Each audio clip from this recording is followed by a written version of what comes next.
Hello, ka-nature. Hello, mga Mabukbang ka-nature. kami ito. May sausawan na maasim. Yes. At may bilot. Yan, so welcome to my Sausawan. second mukbang. Ayan, so Babuya. mumukbang naman kaming dalawa pala. Yan, so ito yung ating mumukbang. Ayan, ampalaya at pipino. At lemon. Meron tayong sausawan. Maasim. Ayan, suha. Maasim at may rata. And yung balot. Ayan. O, mabisain yan. So, sana maraming buhok para mas masarap yung balot na to. Yaki, suko sabaw. Tara. Makbukbang na tayo. Ayan, Nay, ano yung pipino? Gusto mo ng pipino?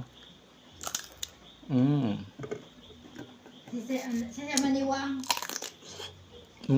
Sarap. Suko mo dada? Mm. No. Ayaw ko. Suko to. Suko to dada.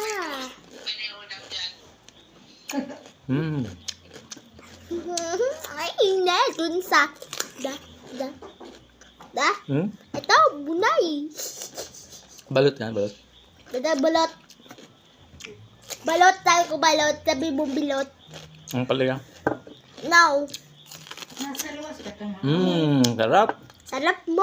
Sarap buhay mo ngayon. Mura mo ka. Sa banggi sa labas. Ano aswang? Sarap ng kulya. Ito man dada. Ba't lang? Maasim dada. Maasim dada. Sarap ang palaya. Dada. Naman. Balot. Ito naman. Melon.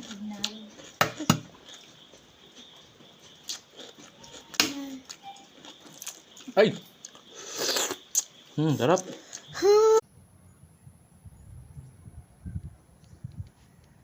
So ayan mga ka-nature.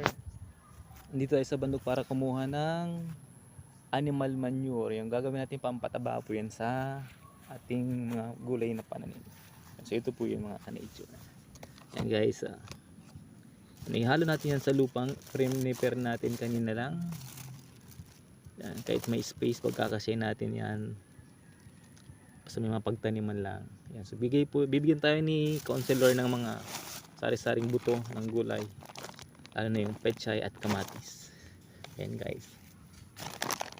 Ihalo natin yan sa lupa. Bye!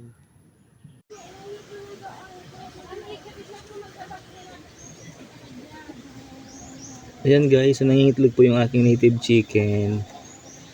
Ayan, so hintayin natin lumabas yung itlog niya. Ayun! Thank you po!